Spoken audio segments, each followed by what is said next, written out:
3 mission का countdown शुरू हो गया है। इसरो 14 जुलाई को दोपहर 2:30 पर इसे लॉन्च करने वाला है। इस बार यान में ज्यादा फ्यूल और कई सेफ्टी मेजर्स किए गए हैं ताकि मिशन नाकाम न हो। साथ ही इस बार लैंडिंग साइट भी बड़ी होगी। दोस्तों, वैसे न सिर्फ भारत बल्कि अमेरिका से लेकर चीन तक अंतरिक्ष की तरफ बढ़ने वाला हर देश चंद्रमा पर पैर जमाना चाहता है। लिहाजा दोस्तों, आपके लिए भी चंद्रयान 3 की तैयारियों के बीच ये जानना बेहद अहम है कि आखिर चंद्रमा पर खोज मानव जाति के लिए इतनी महत्वपूर्ण क्यों है। आखिर क्यों ये तमाम एजेंसियां एक के बाद एक चंद्रमा पर मिशन भेज रही हैं? और सबसे बड़ा सवाल ये है कि आखिर भारत का इसरो ही क्यों रॉकेट की खास तकनीक का यूज करता है। मतलब चांद पर जहां चीन, अमेरिका और रूस एक सप्ताह के अंदर पहुंच जाते हैं, वहां इसरो क्यों 240 दिन लगा रहा है? इसके पीछे क्या असली गणित है? तो दोस्तों, चंद्रयान 3 के धमाके से पहले जरा इस बात को जानना बेहद जरूरी है। और इस वीडियो में हम आपको बताने वाले हैं कि चंद्रमा ने ही हमेशा हमारी जिज्ञासा को आकर्षित क्यों किया है और इसके रहस्यों की खोज से हमारे अपने अस्तित्व के बारे में क्या बड़ी जानकारियां हम जुटाने वाले हैं। दोस्तों, सबसे पहले तो हम आपको बताते हैं कि चांद से असल में हमें क्या ऐसा मिलने वाला है जिससे अब हमारे ढेरों सवालों के जवाब सामने आ जाएंगे। तो दोस्तों, हर कोई जानता है कि चंद्रमा पृथ्वी से ही बना है, लिहाजा ये पृथ्वी की शुरुआती इतिहास के एक भंडार के रूप में कार्य करता है। भूवैज्ञानिकों की प्रक्रियाओं के कारण जो रिकॉर्ड हमारे गतिशील ग्रह से मिट गए हैं, वो आज भी चंद्रमा पर जिंदा हैं। चंद्रमा की खोज से वैज्ञानिकों को पृथ्वी की उत्पत्ति, अर्थ मून सिस्टम और पृथ्वी के अतीत में एस्टेरॉइड्स के प्रभाव और इनके खतरों के बारे में जानकारी सहज ही मिल जाएगी। दोस्तों, चंद्रमा इंजीनियरिंग से जुड़े कई चैलेंज सामने रखता है। ये वैज्ञानिकों के लिए टेक्नोलॉजी, उड़ान क्षमताओं, जीवन का समर्थन करने वाली प्रणालियों के एक टेस्टिंग ग्राउंड के रूप में कार्य करता है। नासा के मुताबिक चंद्रमा पर मौजूदगी हमें दूसरी दुनिया में रहने और काम करने का अनुभव कराती है। इससे हम तापमान और विकिरण की चरम स्थितियों में सामग्रियों और उपकरणों का परीक्षण कर सकते हैं। लिहाजा दोस्तों, अब चंद्रमा पर नई खोज कई नई संभावनाएं पैदा कर देंगी। सबसे खास बात यह है कि चंद्रमा पर बेस का निर्माण अंतरिक्ष यात्रियों के लिए चंद्रमा से परे दूसरे ग्रहों जैसे मंगल के दरवाजे खोल सकता है। इससे हमारे सौर मंडल के भीतर अन्य ग्रहों और उनके चंद्रमाओं पर खोज का मंच तैयार हो सकता है। मतलब दोस्तों, चांद पर इसरो का यान हवाई नहीं है, बल्कि ये एक नई ही दुनिया को खोजने का काम करेगा। और दोस्तों, इस मामले में इसरो ने बेहद ही खास तकनीक यूज की है। दरअसल दोस्तों, अमेरिका महज 4 दिन में चांद पर पहुंच गया था। रूस को भी केवल 4 ही दिन लगे थे। चीन को भी 4 दिन और 12 घंटे लगे थे। लेकिन अब बात आती है भारत की, तो भारत का चंद्रयान 3 चांद पर पहुंचने में 42 दिन लगाएगा। लेकिन ऐसा क्यों? आपको भी ये सोचकर आश्चर्य हो रहा होगा कि भारत इतना टाइम क्यों लगा रहा है। चंद्रयान 3 मिशन को इतने ज्यादा दिन यानी 42 दिन क्यों लग रहे हैं, जबकि अमेरिका और रूस जैसे देशों ने 50 साल पहले ही चांद की दूरी महज 4 दिनों में तय कर ली थी। और अगर चीन की बात करें तो चीन ने भी ये दूरी सिर्फ और सिर्फ 4 दिन में ही पूरी कर ली थी। तो दोस्तों, इसी में छुपा है इसरो का सबसे बड़ा गणित, जिसने पहली बार में ही पूरी दुनिया को चौंका कर रख दिया था। और इसरो इस बार भी ऐसा ही कर रहा है।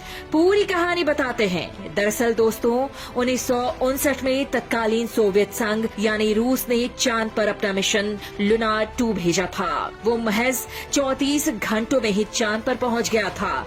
और ठीक 10 साल बाद 20 जुलाई 1969 को अमेरिका ने अपना अपोलो 11 मिशन रवाना किया।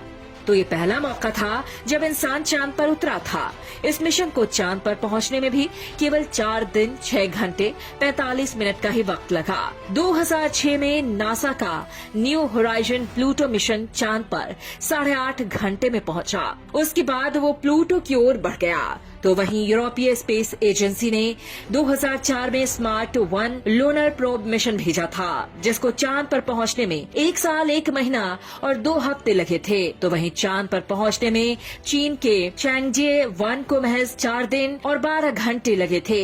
तो वहीं हाल ही में नासा ने जिस आर्टेमिस 1 को लॉन्च किया, उसने भी इतना ही समय लिया था। लेकिन अब बात करेंगे हमारे चंद्रयान 3 की, तो इसे चांद पर पहुंचने में लगभग 40 से लेकर 42 दिन लगेंगे। भारत 14 जुलाई को दोपहर 2:35 पर आंध्र प्रदेश के श्रीहरिकोटा स्थित सतीश धवन स्पेस सेंटर से स्पेस ट्रिप चंद्रयान 3 लॉन्च करेगा। चंद्रयान 23 या 24 अगस्त को चंद्रमा की सतह पर सॉफ्ट लैंडिंग करने की कोशिश करेगा। यानी 14 जुलाई से चलकर 23 या 24 अगस्त को चांद पर पहुंचने में चंद्रयान 3 को करीब 40 से 42 दिन का समय लग जाएगा। मतलब ठीक से कहा जाए तो 1 महीने से ज्यादा का वक्त लगेगा। और दोस्तों, इसके पीछे है हमारे वैज्ञानिकों का असली माइंड गेम, जो चंद्रयान 3 को चांद पर पहुंचा देंगे और खर्च भी बहुत कम आएगा। दोस्तों, इसके पीछे छुपा है चंद्रयान 3 के रॉकेट का डिजाइन, इसमें खर्च होने वाले फ्यूल और चंद्रयान 3 के स्पीड का असली रहस्य। दरअसल दोस्तों, स्पेस में लंबी दूरी को बहुत कम वक्त में तय करने के लिए यान को जिस रॉकेट से लॉन्च किया जाता है, उसकी तेज स्पीड और सीधे प्रक्षेपण पथ जरूरी होता है। अगर अपोलो 11 मिशन की बात करें तो इसकी लॉन्चिंग के लिए नासा ने सैटर्न वी रॉकेट का इस्तेमाल किया था, जो सुपर हैवी लिफ्ट लॉन्चर था। ये प्रति घंटा 39,000 किलोमीटर की यात्रा भी कर सकता है। इसमें 43 टन भार वाहक की क्षमता भी थी। दोस्तों, चंद्रमा की 3.8 लाख किलोमीटर की दूरी को तय करने के लिए नासा के इस रॉकेट ने 4 दिन का वक्त लिया था। हालांकि इसमें नासा को बहुत बड़ी कीमत भी चुकानी पड़ी थी। उस दौर में नासा ने $185 मिलियन की रकम खर्च की थी। और दोस्तों, अब अगर हम भारत की बात करें तो पहली बात यह है कि भारत के पास आज भी इतना ताकतवर रॉकेट नहीं है। दूसरा, उस तरह के रॉकेट के लिए बहुत ज्यादा पैसे भी खर्च करने पड़ते हैं और उतना बजट भी इसरो के पास नहीं है। लेकिन चांद पर जाना है, मिशन भी पूरा करना है, और इसे ही असल में दिमाग कहते हैं कि कम खर्च में बहुत ही उम्दा काम किया जाए। और इसरो ने यही काम किया है। दोस्तों, इसरो ने अंतरिक्ष में सीधे रूट की बजाय चक्रीय रूट को चुना है, ताकि रॉकेट के फोर्स की बजाय पहले धरती के गुरुत्वाकर्षण शक्ति का फायदा उठाया जा सके और फिर चांद और धरती के बीच में पहुंचकर रॉकेट को फिर से ऑन करके चांद के ऑर्बिट में पहुंचकर चांद के गुरुत्वाकर्षण बल का फायदा लिया जाए। दोस्तों, चंद्रयान 3 को लेकर जाने वाला रॉकेट LVM-3M4 8 टन तक वजन कैरी कर सकता है, लेकिन ये अमेरिका के सैटर्न वी के मुकाबले बहुत ही कम है। हालांकि चंद्रयान 3 का टोटल वजन 3,900 किलोग्राम ही है, लिहाजा ये रॉकेट वजन कैरी करने के मामले में सफिशिएंट है। लेकिन अगर चांद पर पहुंचने वाले टाइम की बात करें तो ये रॉकेट के साथ साथ इसको ऊर्जा देने वाले ईंधन, उसके प्रकार और उसकी मात्रा पर भी निर्भर करता है। तो इसी के हिसाब से चांद पर जाने वाले रूट को तय किया जाता है। जितने कम दिनों में चांद पर ये पहुंचना चाहेंगे, उतना ज्यादा ईंधन जलेगा और उतना ही ज्यादा खर्चा भी आएगा। फॉर एग्जाम्पल, अगर बात की जाए भारत की, तो जिस LVM-3M4 रॉकेट का इस्तेमाल यहाँ पर किया जा रहा है, वो पहली बार इंसान को चांद पर ले जाने वाले रॉकेट सैटर्न 5 के मुकाबले बहुत ही कम शक्तिशाली है, लेकिन इस पर खर्चा भी बहुत कम आएगा। जी हाँ, दरअसल कम शक्तिशाली और छोटे रॉकेट चांद तक पहुंचने के लिए चांद और पृथ्वी दोनों के गुरुत्वाकर्षण खिंचाव का इस्तेमाल करते हैं, और इसी वजह से उनका ज्यादातर समय इन दोनों की परिक्रमा करने में बीत जाता है। इसमें ईंधन की अगर बात की जाए तो बहुत ही कम ईंधन इसमें खर्च होता है। तो चंद्रयान 3 भी इसी तरह से चांद पर पहुंचेगा, और यही वजह है कि इसको चांद पर उतरने में करीब 40 से लेकर 42 दिन तक लग सकते हैं। इसरो ने चंद्रयान मिशन पर महज 620 करोड़ खर्च किए हैं। इसमें से